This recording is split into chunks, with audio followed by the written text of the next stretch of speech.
had it on just in case.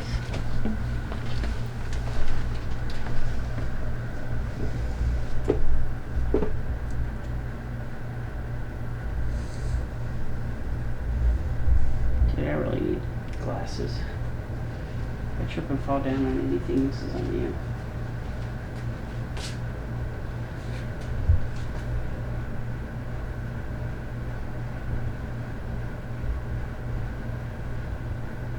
You didn't come out? Yeah.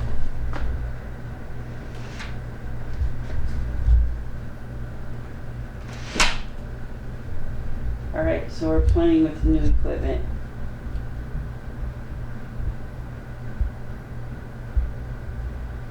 I thought I saw someone up there, but that's a house on the hill. I'm like, ooh, look, it's an airplane.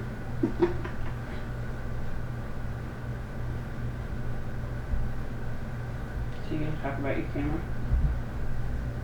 Yeah. So we've got this new shoulder rig. We put the Panasonic camera on. This is the Panasonic 981. Messing with some of the settings still for infrared shooting. I've got a Phasm light, infrared light on it. Right now it's at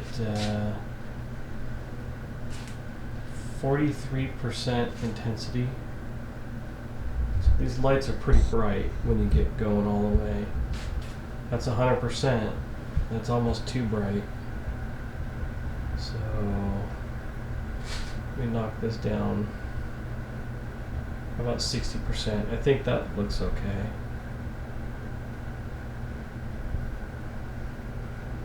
So the cool thing about the Phasm infrared lights is you can adjust them. They also do UV. I have that turned off. And we're running it's a Movo external mic, all on the shoulder rig. You should have put a chair out here.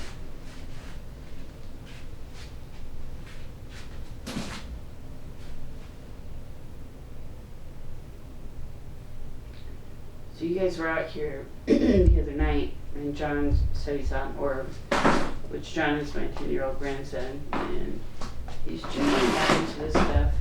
As I trip over things in the That night garage. he wanted to bring himself out, and usually we don't let him come to our investigations, but this is our garage, so it's kind of hard to hide from him. But Yeah, he's out here, and he so got some spikes on the we're standing in front of this luggage here, facing the garage door this way. And he had he had a millimeter in his hand. So basically he was standing right here facing this way, and I was standing right here, and I had a tri-field, and then he turned around, was looking that way, I was looking this way, and he got a spike of 7.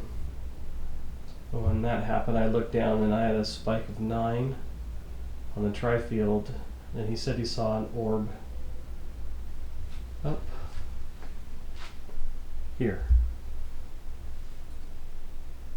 So why is that relevant to what we're doing? We've caught some things out here before. And John, he doesn't really know what an orb's supposed to look like. I mean, he's heard us talk about it. But then when he described it exactly what an orb would look like. I really don't know what else to say about that. Well, the backstory is, to those who don't know, I have my dad's ashes, I have my daughter's ashes, and we started having activity in this house when we brought the ashes home. So, yeah, we've had a lot of experiences since then. A lot of light anomalies, a lot of unexplained, I guess, activity, things flying off the shelves, things of that nature. Yeah, so that's kind of why it's relevant. And my daughter used to sleep in the garage because we had a bed out here. Just intermittently, she would stay out here. So I wouldn't be so sure if it's not her traveling from, went into the house, back to the garage and back, because that seems to be the path of all these light anomalies that we catch. So it's pretty interesting. But that's kind of why that's relevant. Why he would think he saw an orb out here. And he's not really into it, so it's not like he's making it up. He does other things to make up for it. Yes. Every once in a while he likes to try to scare us. He'll put some dolls out in the hallway like they're standing up and looking at you. So doesn't happen very often, but once in a while. But the orb thing and stuff like that is really not in his nature to talk about. And he can be kind of tight-lipped about it, so. Yeah, when you're filming this way against the Phasm camera, you basically just block it out. With that light. Yeah. Yeah.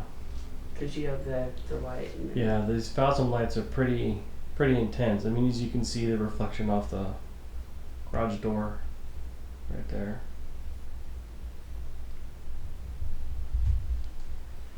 So if there's anybody in the garage you want to come out and make your presence known, that would be way cool. You've been out here before several times. I know you've affected other people.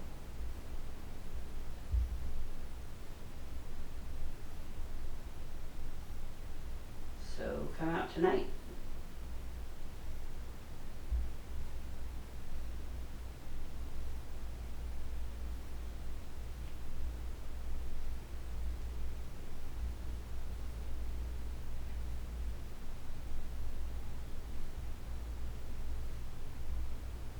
It's been a while since we put cameras in our house. We kind of stopped doing that, so because technically you're not supposed to investigate your own house.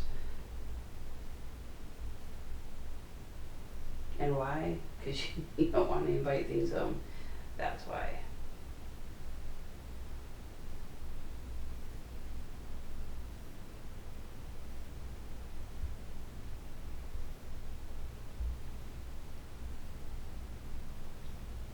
I should go get some other stuff.